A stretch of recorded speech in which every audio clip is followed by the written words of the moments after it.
de Broglie was born in France in 1892 and comes from a noble family. Interestingly, he didn't start his career in science because at first he studied history.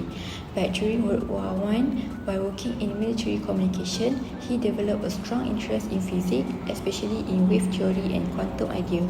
After the war, he continued his study in physics at the University of Paris.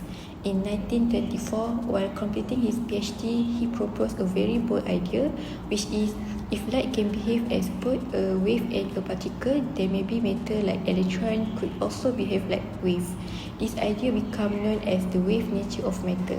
At first, his theory sounds strange, but it caught the attention of Albert Einstein, who supported his work. Just a few years later, experiments confirmed that electrons really do show wave-like behavior. Because of this breakthrough, Louis de Broglie received the Nobel Prize in Physics in 1929. His work laid the foundation for quantum mechanics and continues to shape modern science today. In 1924, Louis de Broglie postulates that particles such as electrons could act like both waves and particles. Through equation lambda equals to h over p, which relates a particle's wavelength to its momentum, his theory was proven. This wave-particle duality now drives modern techniques like ultrafast electron diffraction and atomtronic matter wave lensing. Louis de Broglie had a profound impact on his era, especially in the field of physics during the early 20th century. First, in 1924, he introduced the idea of wave-particle duality, suggesting that particles like electrons can behave like waves. This was a groundbreaking concept that challenged the classical view of physics. Second, his theory marked a major shift in scientific thinking, moving away from the Newtonian idea of certainty and supporting the more unpredictable nature of quantum mechanics. Third, his work directly inspired Ernst Schrödinger, who built on de Broglie idea to create the famous wave equation that became central to quantum theory. And fourth, although his theory was initially questioned, it was later confirmed by experiment and earned him the Nobel Prize in Physics in 1929, proving how important and influential his contribution was to science.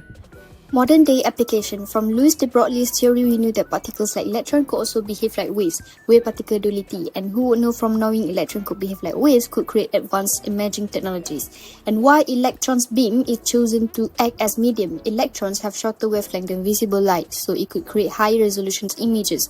Microscales or even nanoscales could be seen. For example, atoms could be seen.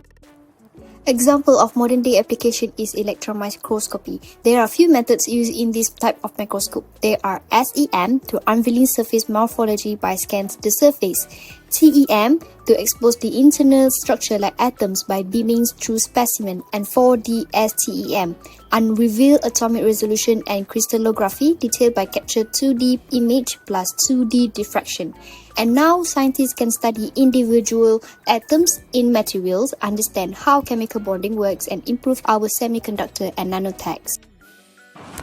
As a summary, de Broglie's theory made a major contribution to quantum chemistry.